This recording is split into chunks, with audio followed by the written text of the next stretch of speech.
یہ ہے faith earth history and science YouTube channel. ہم آپ کو اپنے چینل پہ خوش آمدید کہتے ہیں. اگر ہماری ویڈیو آپ کو اچھی لگے تو لائک شیئر سبسکرائب لازمی کر دیں, ساتھ بیل آئیکن بھی پریس کر دیں. بسم اللہ الرحمن الرحیم. السلام علیکم ورحمۃ اللہ وبرکاتہ. الصلاۃ والسلام علیک یا سیدی یا رسول اللہ. شیطان کا پوتا جنت کے دروازے پر.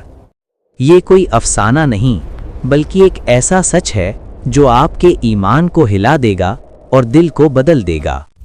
سوچیں, ایک ایسا وجود جو شیطان کی نسل سے ہے, جس کا خون برائی میں ڈوبا ہوا ہے اور جس کا مقدر لگتا ہے کہ ہمیشہ جہنم کی راہوں پر رہے گا, مگر پھر کچھ ایسا ہوتا ہے جو تقدیر کا رخ ہی موڑ دیتا ہے. یہ پوتا اندھیروں سے نکل کر نور کے سفر پر روانہ ہوتا ہے. وہ دنیا کے کونے کونے میں جاتا ہے, کئی عظیم پیغمبروں سے ملتا ہے, ان کے علم, حکمت اور سچائی کو اپنے دل میں بساتا ہے, اور پھر ایک دن وہ اس در پر پہنچتا ہے جہاں سب سفر ختم ہوتے ہیں, ہمارے آخری نبی صلی اللہ علیہ وآلہ وسلم کا دروازہ.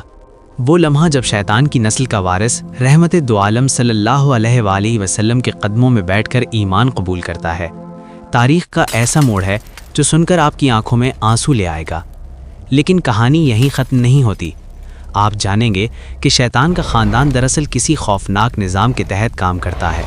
وہ اپنے منصوبے کیسے بناتا ہے, اور سب سے حیران کن اس کی بیوی کا وہ خطرناک نام, جس میں ایسا راز چھپا ہے جو سن کر آپ کے رونگٹے کھڑے ہو جائیں گے. یہ صرف ایک ایمان افروز داستان نہیں, یہ اس بات کا ثبوت ہے کہ اللہ کی رحمت ہر چیز پر غالب ہے. چاہے ماضی کتنا ہی تاریک ہو, ایک پل کی توبہ جنت کا دروازہ کھول سکتی ہے. تیار رہیں, کیونکہ یہ کہانی آپ کو اندھیرے سے روشنی, مایوسی سے امید اور گناہ سے جنت کے سفر تک لے جاتی ہے. پیارے دوستوں, شیطان صرف ایک مخلوق نہیں بلکہ انسان کا سب سے بڑا اور اصلی دشمن ہے. یہ کیسا دشمن ہے جو نہ تھکتا ہے, نہ سوتا ہے اور نہ ہی اپنی دشمنی سے باز آتا ہے, بلکہ شیطان ہمارا وہ دشمن ہے جس نے باقاعدہ قسم کھا رکھی ہے کہ وہ ہمیں سیدھے راستے سے بھٹکا کر ہی دم لے گا. لیکن کیا آپ جانتے ہیں کہ ابلیس تنہا نہیں ہے؟ اس کا پورا ایک خاندان ہے, اس کی نسل ہے, اور وہ روز نئی نئی شیطانی نسلیں پیدا کرتا ہے. وہ ہر ایک کو ایک نیا کام سونپتا ہے. کوئی بھائی کو بھائی سے لڑا دیتا ہے, کوئی دلوں میں حسد, بغض اور کینہ بھر دیتا ہے, تو کوئی معاشرے میں زنا اور بے حیائی کو عام کرتا ہے, تو کوئی قتل و غارت کا بازار گرم کروا دیتا ہے. ایک ایسا لشکر ہے جو انسان کو جہنم کی طرف دھکیلنے کے لیے ہر وقت تیار رہتا ہے. لیکن اسی لشکر اور اسی نسل میں ایک ایسا بھی تھا جو ان سب سے مختلف تھا. وہ اپنی شیطانی صفوں سے الگ ہوا. نہ صرف اس نے بغاوت کی بلکہ ایک ایسے راستے پر چل نکلا جو روشنی, ہدایت اور نبوت سے بھرا ہوا تھا. یہ وہ جن تھا جس کا نام حامہ تھا. ایک ایسا کردار جس کی کہانی آپ کو بھی حیران اور چونکا دے گی.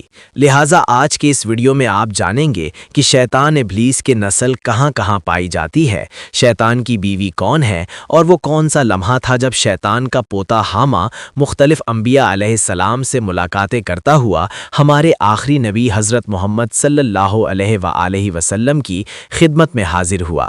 اس ملاقات میں کیا ہوا, اس نے کیا کہا, اور حامہ اب کہاں ہے, ان سب سوالوں کے جواب آپ کو اسی ویڈیو میں ملیں گے. بس ویڈیو کو آخر تک ضرور دیکھیے گا, کیونکہ جو کچھ آج آپ سننے جا رہے ہیں وہ ہر مسلمان کے دل کو جھنجھوڑنے کے لیے کافی ہے. شیطان کی بیوی کا نام اور اس کی نسل کا مقصد کیا ہے؟ پیارے دوستوں, علماء اور مفسرین کے مطابق ابلیس تنہا نہیں تھا بلکہ اس کی نسل کو بڑھانے کے لیے اس کے ساتھ ایک خبیث بیوی بھی پیدا کی گئی تھی. روایات کے مطابق ابلیس کی بیوی کا نام سہام تھا, ایک ایسا نام جو سننے میں ہی دہشت پیدا کر دیتا ہے. اس کا مطلب ہے زخم دینے والی اور تیروں کی بارش کرنے والی. اور یہ محض اتفاق نہیں, یہ نام اس کے کردار کا مکمل آئینہ دار ہے. یہی وہ ہستی ہے جو ابلیس کے ساتھ مل کر گمراہی کی فیکٹری چلا رہی ہے. اس کی نسل جو اس کے وجود سے نکلی صرف اور صرف ایک مقصد کے لیے دنیا میں آئی, انسان کو ہدایت سے دور کر کے بغض, حسد, زنا, جھوٹ, چغل خوری, فساد, قتل و غارت اور فتنوں کی آگ میں جھونک دینا یہ عورت صرف ایک جنی نہیں بلکہ گمراہی کی جڑ ہے۔ ایک ایسی ماں جس کی اولاد نے زمانوں کو اجاڑا، معاشروں کو توڑا، دلوں کو جلایا اور قوموں کو خون میں نہلایا، اور آج بھی ہر وسوسے، ہر فتنے اور ہر لڑائی کے پیچھے اسی نسل کے شیاطین سرگرم ہیں۔ لیکن اسی گمراہ نسل میں ایک ایسا وجود بھی تھا جو ان سب سے الگ نکلا، اپنے آباء و اجداد کی راہ چھوڑ کر حامہ روشنی کی تلاش میں نکل پڑا، اور یہ تلاش اسے ایک دن اس دربار تک لے آئی جہاں سے ہدایت کا سورج طلوع ہوتا ہے۔ حامہ کی ایمان افروز داستان۔ اب ہم آپ کو حامہ جن کا وہ حیران کن واقعہ سناتے ہیں جو خود صحابہ کرام رضی اللہ عنہم نے اپنی آنکھوں سے دیکھا اور روایت کیا۔ حدیث کی معتبر کتابوں میں حضرت انس بن مالک رضی اللہ عنہ فرماتے ہیں کہ ایک دن ہم رسول اللہ صلی اللہ علیہ وآلہ وسلم کے ساتھ مکہ مکرمہ کے جنگلات کی طرف نکلے۔ ہم تہامہ پہاڑوں میں ایک جگہ بیٹھے تھے کہ اچانک ایک عجیب سا بوڑھا شخص سامنے آیا۔ اس کے ہاتھ میں ایک لمبی لاٹھی تھی، اور وہ آہستہ آہستہ اس کے سہارے چلتا ہوا قریب آ رہا تھا۔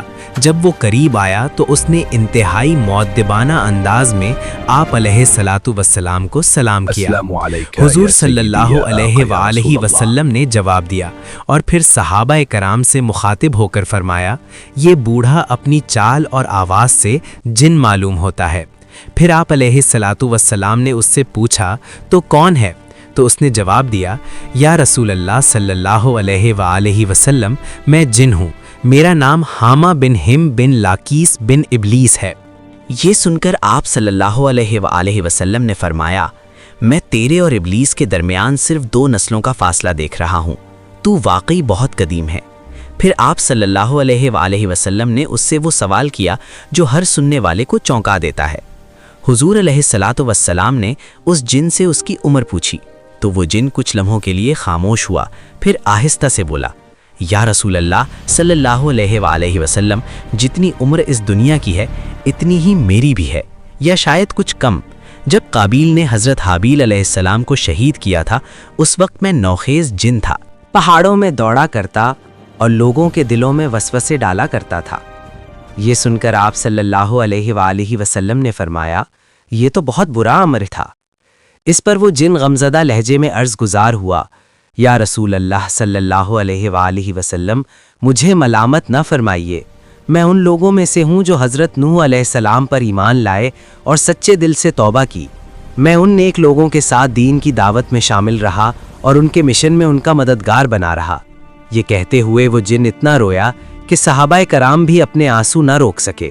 پھر اس نے روتے ہوئے کہا، اللہ کی قسم میں بہت شرمندہ ہوں اور اللہ کی پناہ مانگتا ہوں اس بات سے کہ میں کفر پر باقی رہوں۔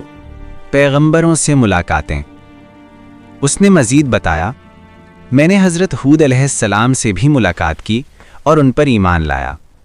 حضرت ابراہیم علیہ السلام سے بھی ملا، اور جب انہیں آگ میں ڈالا جا رہا تھا تو میں ان کے ساتھ تھا۔ حضرت یوسف علیہ السلام کو جب کنویں میں ڈالا گیا تو میں ان سے پہلے ہی اس کنویں میں پہنچ چکا تھا۔ پھر حضرت شعیب علیہ السلام اور حضرت موسیٰ علیہ السلام سے بھی میری ملاقات ہوئی۔ حضرت موسیٰ علیہ السلام نے مجھے تورات سکھائی اور جاتے جاتے فرمایا، اگر تم حضرت عیسیٰ علیہ السلام سے ملو تو میرا سلام پہنچا دینا۔ وہ جن کچھ لمحے رکا، پھر آہستہ سے کہا، جب میری ملاقات حضرت عیسیٰ علیہ السلام سے ہوئی تو میں نے حضرت موسیٰ علیہ السلام کا سلام ان تک پہنچایا۔ تب حضرت عیسیٰ علیہ السلام نے بھی مجھ سے فرمایا، اگر تمہاری ملاقات حضرت محمد صلی اللہ علیہ وآلہ وسلم سے ہو تو میری طرف سے ان کو بھی سلام کہنا۔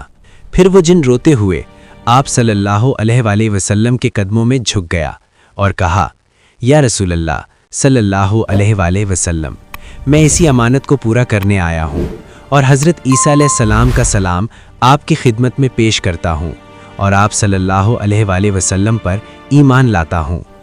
لا الہ الا اللہ محمد الرسول اللہ۔ حامہ کو قرآن کی تعلیم۔ پیارے دوستو، جب اس جن حامہ نے حضرت عیسیٰ علیہ السلام کا سلام آپ علیہ الصلاۃ والسلام تک پہنچایا تو محبوب دو عالم صلی اللہ علیہ وآلہ وسلم کی آنکھوں سے آنسو جاری ہو گئے اور آپ صلی اللہ علیہ وآلہ وسلم نے انتہائی رقت آمیز انداز میں فرمایا، عیسیٰ علیہ السلام پر سلام ہو، اور اے حامہ، امانت پہنچانے کی وجہ سے تجھ پر بھی سلام ہو، اب بتا تیری حاجت کیا ہے؟ حامہ نے ادب و نیاز کے ساتھ عرض کیا، یا رسول اللہ صلی اللہ علیہ وآلہ وسلم، حضرت موسیٰ علیہ السلام نے مجھے تورات سکھائی تھی، حضرت عیسیٰ علیہ السلام نے انجیل سکھائی تھی۔ اب میں چاہتا ہوں کہ آپ مجھے قرآن پاک سکھا دیں۔ پیارے دوستو، یہ درخواست سنتے ہی آپ علیہ السلام نے اس جن پر خصوصی شفقت فرمائی اور اسے قرآن کی تعلیم دینا شروع کی۔ آپ علیہ السلام نے اسے قرآن مجید کی چند صورتیں سکھائیں۔ روایات میں آتا ہے کہ بعض مواقع پر آپ علیہ السلام نے اسے صرف 10 صورتیں سکھائیں۔